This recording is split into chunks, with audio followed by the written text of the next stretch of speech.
this podcast, we dig deep into the life experiences of our guests to connect the dots between their early experiences and what they're doing today. Before I get into it, if you guys are not already subscribed to Your Life Unfiltered on YouTube and on Instagram, please be sure to give us a subscribe and follow respectively. With that said, today we have a very special guest, Peter Salib. Peter has a background in the startup ecosystem where he's worked with companies in the SaaS tech space. He's worked in PR, and then now he's actually starting up another startup of his own. So, Peter, would you like to quickly introduce yourself? Yeah, definitely. Thanks for having me, Katul and Deepam. I really appreciate your time today. I'm from Central Jersey, graduated from Rutgers. That's where I know Katul from. Since then, I've been doing a ton of events, like over 100 a year, consistently for the past 5, 6, 7 years. The event space has opened up a lot of doors to all the industries I've been able to get involved in. Started through the media space, sharpened up my sales skills, have the gift of the gab. And through that, I've been able to get into some pretty interesting opportunities. Fantastic. Awesome. Well, thanks for joining us, Peter, today. Before we talk about what you're doing today, right now, let us go back a few years. Talk to us a little bit more about your early childhood, early upbringing. How was your experience growing up in New Jersey? I'm not sure if that's where you grew up or where you live right now. And then, any early experiences as it comes to related to the entrepreneurship or PR or media, things like that. That'll be great. Yeah, definitely. So I'll start at day one. It was a cold and rainy day. So I was born in Cairo, Egypt. My family came to the U.S. In phases, but I came around five and a half years old. So then I was popped right into kindergarten without speaking a single word of English. So I essentially got, plucked out of kindergarten and plopped into ESL, where I was able to learn English at a young age. And develop it where I don't have a thick accent or anything like that. So once I learned the language, I was able to go back into the regular public school system, and kind of that's where I got my start. But in Egypt, one of my fondest memories is living in a building that was above a bakery. So the smells were just amazing, and we were on the side of the building where the bakery was directly underneath us. So we would actually have a rope and a basket, and we would just write a note with some money, and we would lower it down to the bakery, and they would take the money and put the things in there and give it a little pull, and we would pull it back up. That's one of my fondest memories of growing up in Egypt. And then coming to New Jersey, straight from Cairo, was a bit of a culture shock, especially at a young age, but I was able to make friends pretty quickly, and then the rest is history. So you fast forward to, college, Rutgers, when I met Katul, that's when I started getting a real interest in business and technology and all of that good stuff, right? Starting to get serious as an adult. And so I went to CES, my first CES, which is Consumer Electronics Show. It's the biggest conference in Las Vegas, one of the biggest conferences in the world. They attract about 170,000 attendees annually for the CES, and it's all around consumer products. So you have Sony, Samsung, Panasonic, and tons of startups there. So I went to my first one all the way back in college during Rutgers, and that one experience really opened up my eyes to kind of what's possible in entrepreneurship, and gave me a glimpse and opened doors to allow me to kind of talk to people. And I started building a network through that. And that's kind of what, pressed me and pushed me into the whole world that I'm into now, was that first visit to CES. Okay, that's really interesting. And I know shortly after getting into attending these events, you did make your way into PR. Can you tell us about that transition? Was it just a natural progression of attending events that segued into PR, or was it more involved in that? Yeah, so there was a few layers of events that led up to the PR, but I do have to continue to credit events for making that happen. So I'm going to sound like a broken record throughout this podcast, always talking about how great events are. but that's because of my personal journey. Events have quite literally provided 90% of my network and 90% of my opportunities. So, or at least 80%, right? 80-20 rule, if we're going to stick to that. So, how I got into PR was through meeting a specific person at an event. So a good friend of mine was a graphic designer and got invited to an event for somebody he was doing some graphic work for online that he never had met before. And they were going to be in an event in New York City. So my web designer friend invited me out to come to the event with him because I'm captain events, right? So I go out to the event with him, and I meet this client of his. We hit it off. We're talking about marketing and events and all types of cool stuff. We have a lot in common. And I saw an opportunity. I said, hey, I'm going to all these events. I have been meeting all of these people that are building great companies that have all types of goals. And now I've learned a little bit about PR to understand how valuable it is for these people that I've been meeting. So for the first time, I had something of value that I could offer all these people that I've been meeting, because before that, I was just saving up business cards, right? Having that line of communication for whenever something comes around. And so then the PR came around, and I was able to tap into my network and say, hey, here's this service that I now offer. Is this going to be helpful for you? And, don't put me in Forbes, said nobody ever. So I learned very quickly how lucrative and how attractive a PR service was in the startup world when you're actually able to, provide a good service. Mm-hmm. Gotcha. So tell us a little bit more about how exactly does that work. So you are obviously you're getting in touch with these companies, you're learning about their products, what are they coming up with.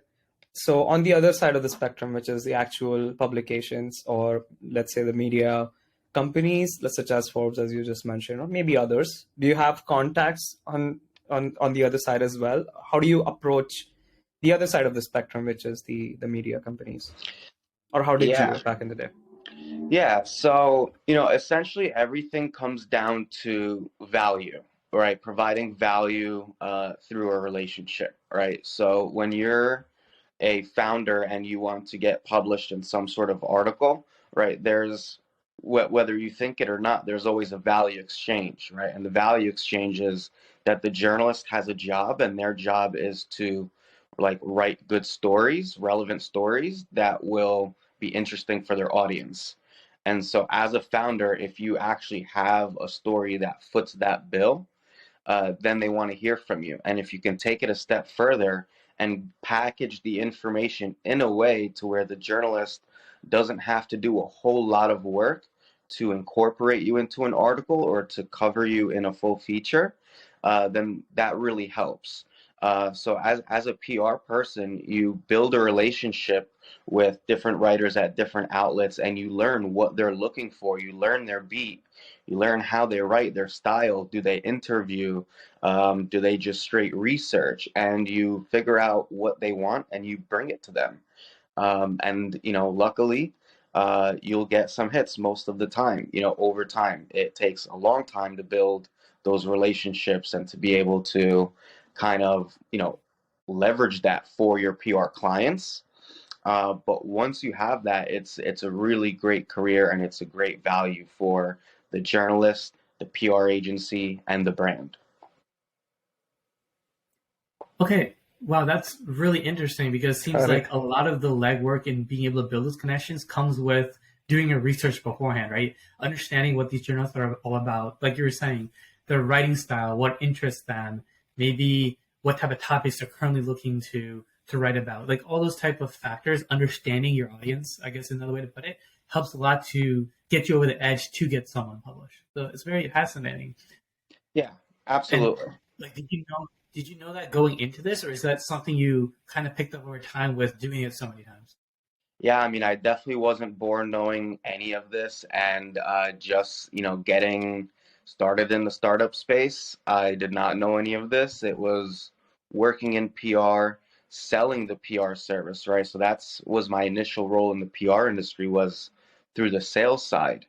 So I had to learn the service in order to be able to sell the service and set proper expectations, because you never want to, promise the moon and, deliver an earthly rock, right? So I always made sure that I understood the services that I'm offering. And then the other thing that I made sure I did was I stuck throughout the process. I didn't take myself out of the equation as soon as the sale closed, right? So I sat in on all of the account management calls. I watched how the sausage was made, and I learned. And so then that way I was able to become a better PR salesperson and also implement and fulfill some of my own PR services. Okay, amazing. Do you think the approach varies between the consumer electronics space or the startup space versus other industries when it comes to getting published? Yeah. Or do you think there's consistent patterns? Yeah, there's definitely some nuances across different fields. Like, for example, in the consumer product space, if you are in the crowdfunding phase of your company, right? Crowdfunding, I mean, like doing a Kickstarter or an Indiegogo campaign to launch your product. Uh, Typically, when you're in that phase, you'll have a little bit of a harder time getting, earned media. And that's because publications and writers have been burned in the past for covering, early stage companies that are so early in the crowdfunding phase, because one, when you're in the crowdfunding phase, your product might not ever even get manufactured, let alone released to the consumers. And depending on what kind of founder and team you have, what kind of operations you're running, I mean, there's been stories where a company's raised 500K, $1 million, and then just ghosted the backers, right? Like, no updates as to why there is even a cancellation or lack of production or anything. So you're right, that same company is using PR to help them raise all that money. So you have the PR people saying, oh, this is a cool product, this is a hot campaign, get on the bandwagon. And then all these readers go and do that. And then, they get shafted in one way or another through the campaign. So now writers are a bit weary to cover crowdfunding campaigns. So the industry is a little bit tougher in that regard. But if you are a SaaS tech company with a recent fundraise round that has just closed in the 7-figure range, you will have no problem getting coverage, right? So one is extremely hard, where the other one is extremely easy, relatively. And so there is a range, and depending on what's going on and where you sit in the industry, you can definitely experience very different hardships. Gotcha. Great. Deepan, did you have a question?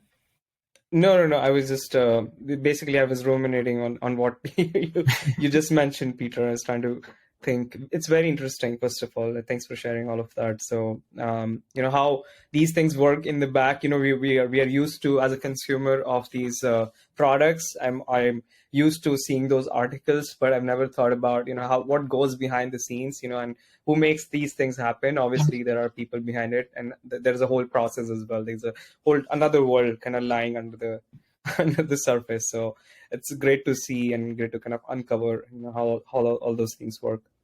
Yeah. So go for it. I was going to ask you, so since it seems like you worked with a lot of different publications, in your opinion, which are the easiest to partner with? Would it be Forbes, Fortune, TechCrunch, something else? Is there like any consistent publications you think that are easier to work with than others? Wired could be another example. Yeah. So I always like to, say you got to crawl before you walk, before you run, type of thing. So, before you swing for the stars in terms of tier one publications, which is what you just named, Forbes, right, TechCrunch, Fast Company, all these are tier one. Those are all great, right? Everybody wants to be in those. So their inboxes, just through the roof, right? You'll be lucky if your email even gets opened, let alone replied to with a no, let alone like anything. So those are, I would say, a bit harder. So maybe the easier ones to work with would be publications that have a contributorship program. So a contributorship program means the publication basically accepts applications or accepts articles via email submission and review from the public, right? So you can just write up a story, send it into TechCrunch, and if it's amazing and fits the bill, they can accept it and you'll have, an official article published on there. So I don't know if they do or don't quote me on TechCrunch specifically, but as an example. So publications that offer that type of contributorship role, that gives you a whole nother, land of writers to try to build a relationship with, because you have the staff writers, which, are on salary for that publication to write, and then you have the contributors. So you kind of have two different groups of people that can, work with you. So Interesting. you have that, and so the crawl before you walk, before you run part, that's kind of speaking to the tiers, right? So I mentioned that, TechCrunch and such are tier one. So then you'll have tier two and tier three publications where they're not as huge mainstream. They don't have millions and millions and millions of, readership, but they're still solid. They're good for SEO. So that means when you get a backlink on there, it'll be valuable for, SEO in terms of Google ranking and everything, keywords. So that's really valuable because the backlink is good, the SEO is good, and you're also building the breadcrumbs and you're building momentum. So when you go and talk to a Forbes or a TechCrunch or any tier two or tier three, they're going to look you up. And if you have no coverage, nothing at all, your Google News page is absolutely blank, it's probably not very interesting. But if you have a decent history and a track record and you kind of built some of these cookie crumbs that they can look back and say, oh, like here's an article on this publication that I've seen and this, and you kind of have a whole narrative going, now it looks more interesting. So I would say, don't discount these smaller names because those are foundations for getting bigger names and building momentum and everything else. Fantastic. Okay. Makes But if you're sense. looking for specific names, recommendations, some of the ones that I've been able to partner up with have been Grit Daily, Disrupt Okay. Magazine. I'd probably say are the two solid ones I think that a lot of beginners might be interested in getting started with, especially from an agency route. Okay. Yeah, Makes that's good sense. advice. Thank you so much for that. Definitely. And definitely have a good segue coming out of here now. It's you've worked in PR, and I know now you recently launched a YouTube channel. Do you want to share a little bit about that? And like, well, first off, what inspired you to want to create the YouTube channel? And then, what type of value are you trying to obtain from the channel? Yeah. So it was a bit serendipitous how the whole YouTube thing came around. So during my PR work, I had a client and they shared a little wish list of publications, podcasts, and kind of outlets they wanted to see themselves in, right? And one of them was a video interview, sort of like this, for a media publication that was all video first, based in New York. So I wrote together a pitch and I hit them up and it worked, right? So I got the client on this TV interview sort of video set up with this media company called Bold TV in New York. Okay. And then I just stayed in touch, right? Let them know, hey, cool, nice working with you. I'm going to be going to CES. I just got back from CES. And they said, oh, awesome. Like, you've been to CES 6 or 7 times. Like, why don't you come on as a guest onto the show and talk about tech trends? So I said, great, let's do that. So then, like my PR client, I became a guest onto their show and got interviewed about CES. And then I just kept going, building the relationship and looking for opportunities. So at that time was when I had started working with Gadget Flow.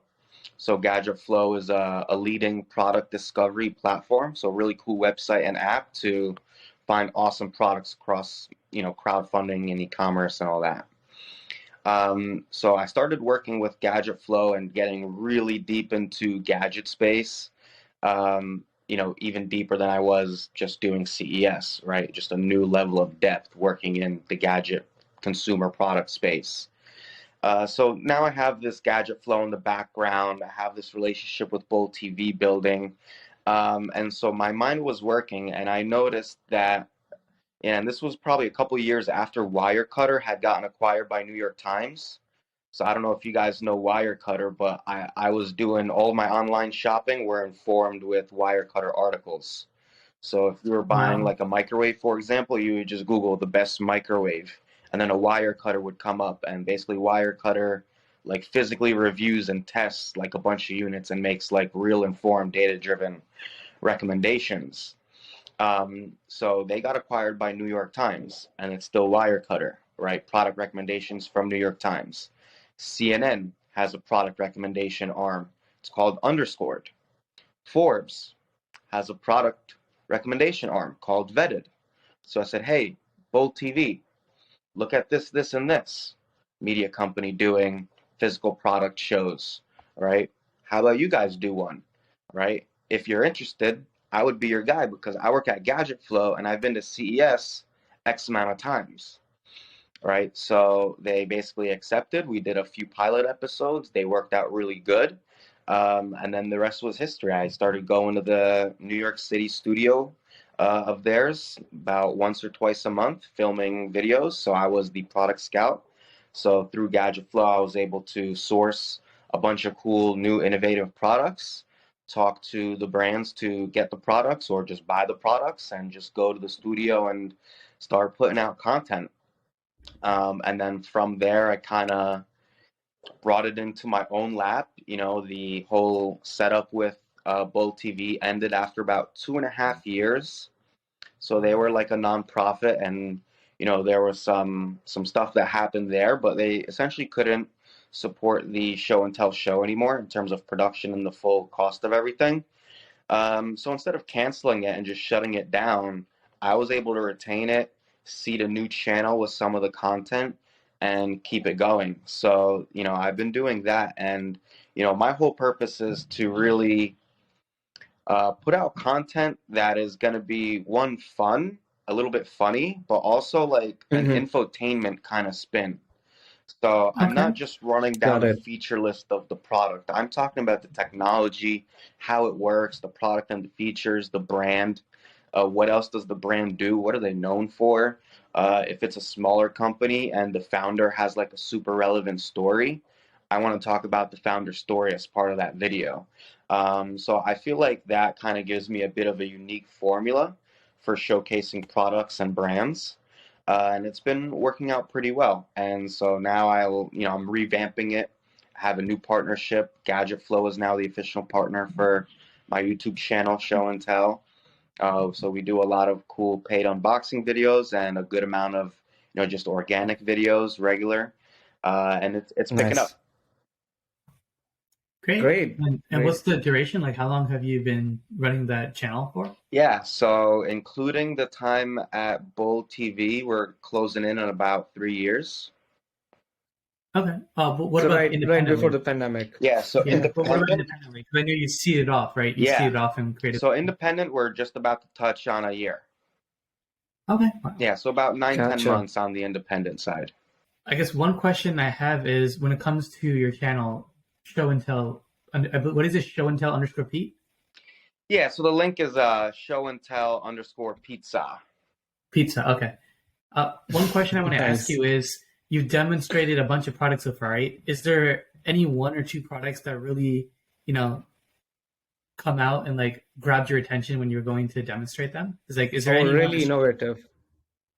Yeah, Really definitely. innovative. I think there was a projector that kind of really blew my mind with the setup process. The X Gimme Horizon Pro projector is, every time I use it, I'm just like, this is just way better than a 4K TV. This projector Oh, is just so ridiculously good, so smooth, okay. so crisp. Love it. So I would say the Horizon Pro X Gimme projector, big fan of that. And then I gotta go with the Bartesian cocktail Okay. machine. So the Bartesian is basically like a Keurig, but the pods are little cocktail pods that have the syrups and the juices and the bitters. So basically the machine draws real liquor from 4 canisters that you put in of whatever liquor you choose. So a whiskey, a gin, a tequila, a vodka, a rum. And then you put in the little pod for whatever cocktail you want. I want a Manhattan, I want an old That fashioned, I is want a Cosmo. hilarious. Yeah, It's and it comes out it's and it's hilarious because good. that could be in every bar. Like Oh that yeah. could be in every bar down the road. Yeah, And it's definitely. interesting because it's probably also a acquisition candidate if I really think about it, right? So, PepsiCo acquired SodaStream a bunch of years ago, right? And that has the same idea with sparkling water and sodas. It uses the canisters to do that. So if that becomes big enough, a company like Coca-Cola or Dr. Pepper Snapple or PepsiCo or some beverage giant or something like that, I feel like they'd be likely to be interested in potentially acquiring a company like that. 100%. I wouldn't be surprised. I mean, there's got to be an exit strategy somewhere in their master plans, but they're doing some cool things. So if you get like a VIP studio at one of the stadiums to watch some cool sporting event game, they'll have a Bartesian on a cart rolled out to your VIP section, right? So that's pretty cool. Nice. I would love to see it at dive bars. I'm not a big beer drinker. I enjoy a nice cocktail, but my Yeah. friends, for whatever reason, like these little dingy dive bars. So, best of both worlds. They can have their gross IPAs and I can drink my nice cocktail and they don't have to hire some mixologist, right? Okay, interesting. Now, what I'm wondering, and this may be a thing, but I don't think it is. So, a lot of people, they're looking at PR when it comes to articles being written. Has anyone really tried to tap the market when it comes to introducing and piloting different products in like a Netflix original or a Amazon original or a HBO original, like something like that, where you have like a docu-series or something like that where they talk about the product? I wonder if anyone has tapped PR in that way, plugging into media, like video. Yeah, in terms of a Netflix special or a show or anything, honestly, I don't know of anything. There is one on Amazon Prime called Tech Talk from Okay. Johnny Kaplan. So Johnny Kaplan was actually the original unboxing partner for Gadget Flow. He's Mhm. some former like BBC tech reporter, creative director, film producer, very creative, wins awards, puts together documentaries and stuff now. He just recently did one about NFTs. But he has a show on Amazon Prime around products and innovation and tech.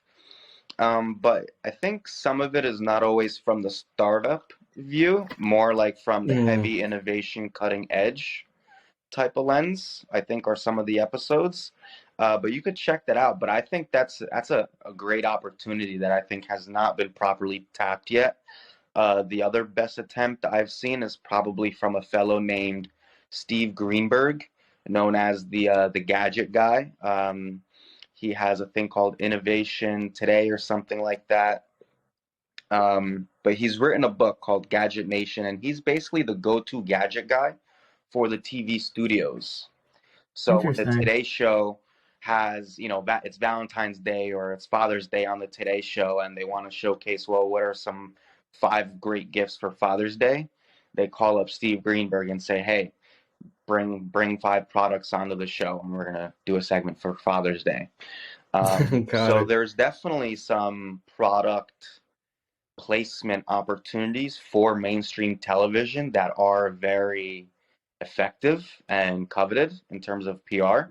And I've luckily been able to tap into those throughout my career.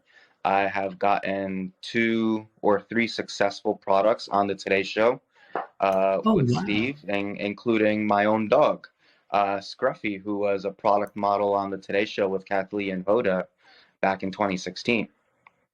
Wow, That's that's pretty awesome, amazing. man. Okay. Yeah. Wow. How did that come to be? Is it just a relationship you built that cascaded into that, or was it like something that just kind of you fell into to be able to do that? Yeah, so I knew that they were doing some April showers product roundup with Steve Greenberg, and so I pitched a pet leash umbrella.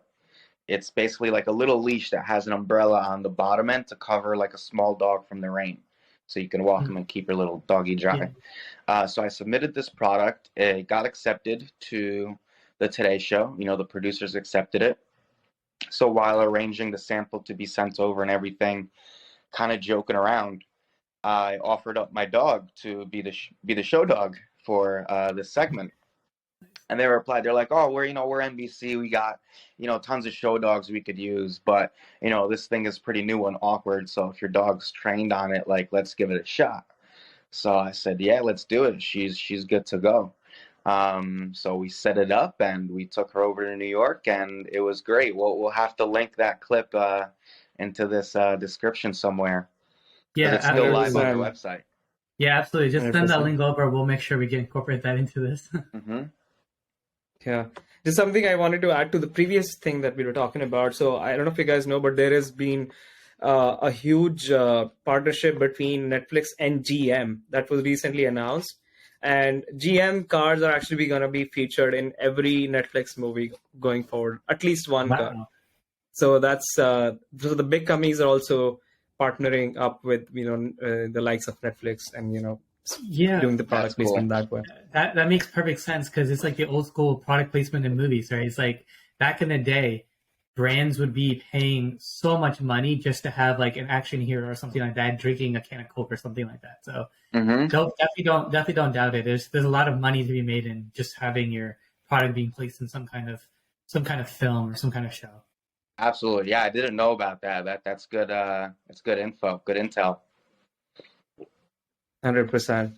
So, Peter, talk to us a little bit more about your upcoming ventures to the extent you want to share, obviously. I know you're working on a couple of startup ideas of your own in different industries, so we'd love to learn more about it.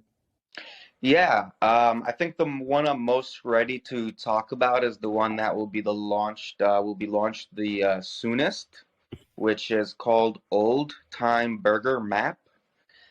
So this was just a bit of a passion project that I, just had a little bit of time to put towards.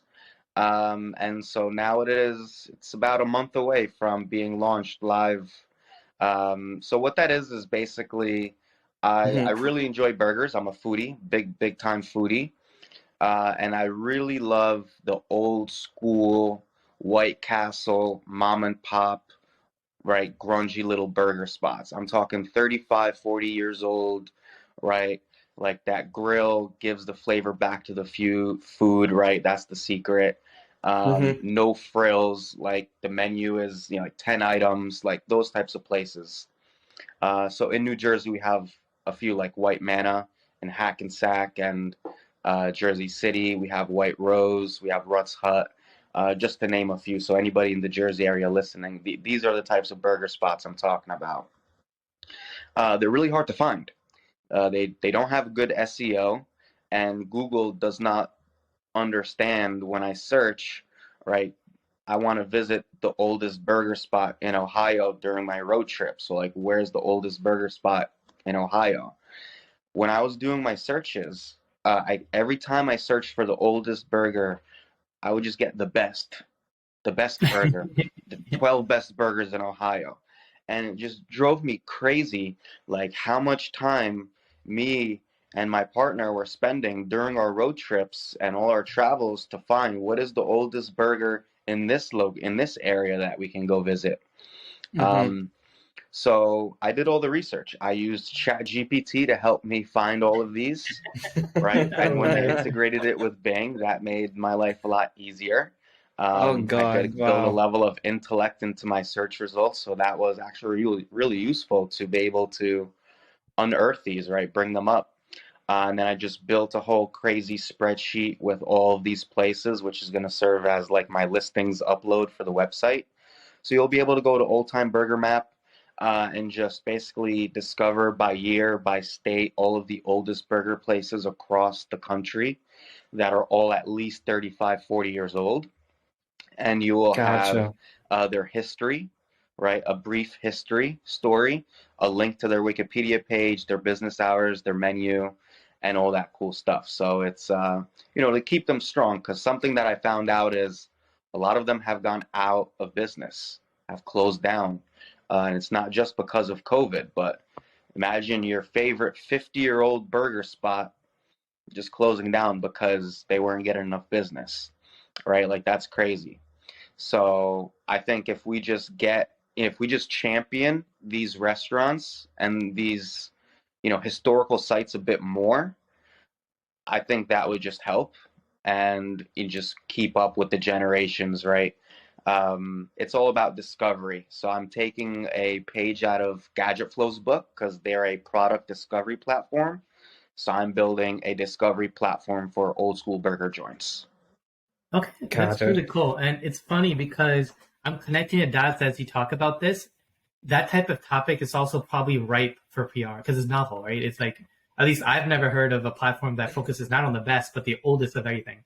And burgers could just be the tip of the iceberg. You can turn into the oldest, Italian restaurants, the oldest pizzerias. It's just the tip of the iceberg. Absolutely. Yeah, so I'm clipping this one off at Burgers and Hot Dogs.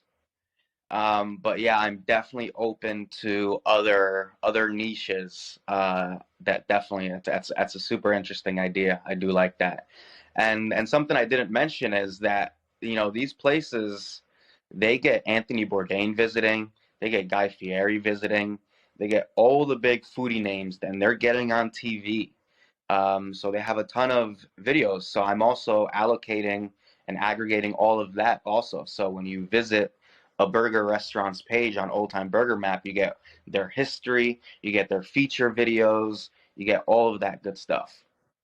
So here's an idea which could be interesting for you, but if you've ever been on some of the real estate virtual tour websites like Zillow, Redfin, etc., where they have like the 360 mock-up, and you can do like a floor plan, look at the floor plan. Yeah, the Matterport walkthroughs. Exactly. Yeah. It's actually, believe it or not, I know someone that has done that. It's not that difficult to do. What I'm imagining is you can probably even do something like that on your website where you have the burger joints and all that, and you can actually have a virtual walkthrough. So like someone can see what it looks like inside the restaurant. You can like get a feel for the experience, the ambience, etc. So that's another idea you can think of because it's already done in the real estate world. We have virtual walkthroughs, and it does not take long to do, probably 20 minutes.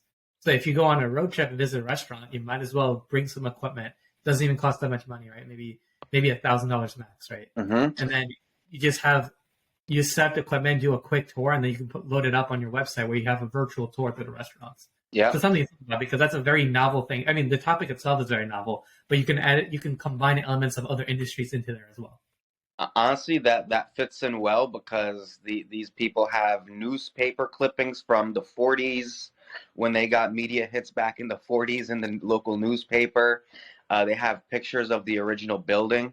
So imagine if that tech was around in the 40s and you can get a virtual walkthrough of the original 40s establishment. So we have that today, but 50 years from today, right, our buildings are going to be old school and grungy and all of that. So we'll have the Matterport walkthroughs for our future generations to look back and look at that.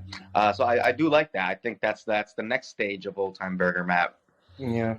It's a good old mass PR for all these restaurants. So it's just, it's closely related to what you're already doing today. So, but great idea, actually. It's great, not just for people who are looking to find these old time burger joints, as we call it, but also for those businesses, right, where they would probably expect more footfall from these folks. And then you can partner with food bloggers, right? Food bloggers and YouTubers, etc. Especially if they're in the space of American food, where you're talking hot dogs and burgers, stuff like that. I'm sure they'd be more than happy to plug it. So you probably have a huge opportunity from that perspective as well. Yeah, I've definitely reached out to some big burger folks. One of them is Burger Beast. Reached out to Burger Beast, waiting for a reply back. So if you're watching, Mr. Burger Beast, hit me back. Would love to collab. Hopefully. All right. So, Ketul, do you have any other questions? Otherwise, we can jump into the next segment. I think I'm good. Let's keep it moving. All right. So, Peter, the next segment is just to get to know you a little bit better on a personal level. We call it rapid fire. All easy questions. So, first thing that comes to mind. I'll start with the first one, which is tea or coffee? Definitely tea. All right. There you go. All right. Mountains or beaches? That's a tough one, but I'm gonna have to go mountains. Okay. Okay, you're my guy then. Because I prefer mountains as For well. context, Deepam lives on the West Coast in the San Francisco Bay Area, so he has a little bit of both. He got the mountains I and have beaches, both. Yeah, but I have, yeah, so lucky to be here. yeah, you got it all over Uh, there. yeah. Morning person or night owl? Man, I'm smack dab in the middle. Probably neither. I'm a 9 to 11 guy. Or both? Or Yeah. both? Yeah, we'll go with both. Okay. 9 to 11. Hold on. Oh, wait a second. Do I'm you awake sleep from between? like 9 a.m. to like 11 p.m. Ah, I see. Gotcha. Okay. Somewhere in between. That makes sense. Yeah. All right. What's your favorite comfort food? Burgers? I do love burgers, but probably gonna have to go with an Egyptian meal. Probably gonna say fatir, which is like, Fatir? Okay. yeah, like this round pizza sized, kind of super flaky. Like imagine if a croissant was actually like a pizza, Yeah. and that's kind of what it is. Like Okay. croissant pizza, maybe the simplest way to put it. It's super Croissant banging. pizza. You just heat it up, you rip it, you dip it with like jelly or cheese or honey or whatever you want. So is it like almost like a stromboli, but like with pizza filling almost? Is that the best comparison? So it's actually plain. There's no filling or anything. It's a rip and dip kind of a thing. Okay. So like the way Gotcha. you would use like a pita bread. Oh, okay. So it's not filling it. Okay, I understand. You Yeah. break it up and then dip it and stuff. Right. Got it. Yeah. So you said croissant and pizza, a combination of the two of the best food items in the entire world. I think I'm definitely gonna give it a try. Yeah. I can get a fatir in Catul's hand. I'm not sure if I could ship it over to California though. It's fine. We'll just get them to come here. I've been trying to get Yeah. again anyway. So Yeah. Deal. When I'm on the East Coast, we'll definitely give it a try. Or I can check it out on the West Coast as well. Yeah. Any Middle Eastern store will have it. Gotcha. Okay, excellent. So what's your favorite virtue in others? My favorite virtue in others, that's a tough one because there's a lot of virtues that I hold pretty high. But I'd say overall, I think a very important one is like consideration / empathy, which Okay. I'll just summarize as like knowing your audience and meeting them where they are. I think people that have that level of emotional intelligence and like social intelligence, like those are my favorite kind of people. Because whatever sort of state or situation you're in, they just somehow always know that they can chameleon to be who you need them to be, right? So for example, right, if you're really upset, this person can calm you down and they don't even have to know you, right? It could be a complete stranger. And that's happened to me before, right?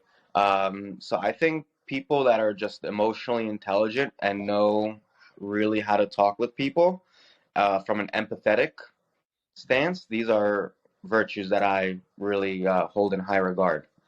Because when you don't have those things, then it becomes really hard to communicate almost on any level. So that's why I kind of really hold that one in high regard because it's very foundational for good communication for me. That makes sense. That makes sense. What's your biggest pet peeve? Oof, man. I would probably say like cluelessness or like just being oblivious is something that gets me going when stuff is like right in front of your eyes and it's just like I don't even know how to describe it, but yeah, just like cluelessness and obliviousness to where like I can't even comprehend where a misunderstanding could be coming from. Gotcha. When it's that bad, it drives me crazy. That makes sense. All right. So, what's your secret superpower? My secret superpower? I'd say connecting the dots. Love it. It's on theme with the podcast too. Connecting the dots. 100%. Dude. Yeah. 100%. All right. What's the superpower you wish you had? And this could be an unrealistic Yeah, one as well. I wish that I was a super good programmer, Okay. because then I could build half of the crazy ideas that I have. But Peter, you have the expertise of being infused with ChatGPT now. So Oh you yeah. can Oh, connect with yeah. it. Oh, You don't get can me get it started, to man. code you. ChatGPT has so I pay for the $20 a month for ChatGPT. Oh, The the amount pro. of hours that thing saved me, and the type of work that it has been doing for me, very worthwhile. It's all about how you use it. It's funny because I believe you can also automate the ChatGPT queries because you can have like a Python script output coming out of it that gives you the code to ask ChatGPT different phrases and copy and paste the search terms out into something else. So you can have code to automate ChatGPT writing you code. That's amazing. Yeah, that's very meta. It's very meta. Yeah. Okay. Cool. All right. So moving on, and not really a rapid fire question, but what's been your biggest accomplishment in the last 1 or 2 years? Oh, 1 or 2 years. Um, I'll probably say maybe launching the agency with my partner, Hidden Layer Partners, has been a big win for us. Okay. And that's been a nice change. So in the beginning of 2022, me and my partner, we launched Hidden Layer Partners, which is kind of the official LLC that we've established to do all of our business, right? So all of the PR that I've been doing, right, throughout my whole history, I never had an LLC that was like my own business, right? I was always just freelance, solo, Pete Salib, right? So when we were getting more serious, so my partner does graphic design, and we were getting more serious with business and taking on clients and doing work and collaborating, we made an LLC together, Hidden Layer Mm-hmm. Partners. And then within the first month of starting that, we got like 3 Web3 clients, all through word of mouth referrals through my PR relationships. And then one of those Web3 clients turned into a full-time offer to join as director of operations for a VC-backed NFT platform. So I did that for about 4 or 5 months, working full-time there. And then it kind of imploded because of the whole FTX stuff and everything that went Yeah. on in that industry. So that Right. was short-lived, but yeah, I guess the accomplishment is working my way into, director of operations for a funded NFT platform was a nice accomplishment. And now I'm kind of, just growing the businesses that I have started, while also thinking about, well, do I want to go and join another startup early on and have a big impact and like be part of a foundational team? Do I want to just stick with my own projects and see which ones I can grow, which one makes sense to scale up? Or do I just rethink my whole approach and maybe go work with a Shopify type big, relevant company that's, within my sphere? So that's kind of what I'm looking for in the next year, to bounce off of my, my recent accomplishments through that and through the agency and the other things. Awesome. Okay. Well, good luck to you for that. Yeah. And yeah, and before we close, Peter, do you have any recommendations for our listeners? And a recommendation could be any piece of media or any general advice, anything that comes to mind. Yeah, I would say, don't get lost in the hype with some of these AI tools. And I mean that as in, like, don't dismiss it because it sounds so mainstream. Because I tend to be that way with sometimes movies and music. Like when I hear so many people talking about it, it just, for some reason, just puts me off. It makes me not want to see it, makes me not want to watch it.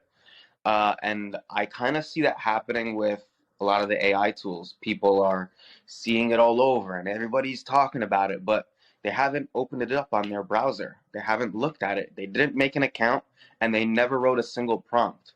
They read a headline, maybe they read an article, and they have formed an opinion with that. And I think that's wrong. I think you have to make the account, you have to put in the prompt, and you have to try to use it and see what it's like. Reading an article, coming up with an idea of whether it's going to be useful for you or not useful for you without using it, I think is ridiculous. So I would say, go out of your comfort zone, spend a half hour playing with ChatGPT. It's free. Spend a half hour playing with Midjourney. Midjourney blew my mind. That is awesome. Have you guys played around with that one yet? That one I have not. I've heard of it multiple times though. Could you tell us a little bit more about it, like how you're using it or anything like that? Yeah, definitely.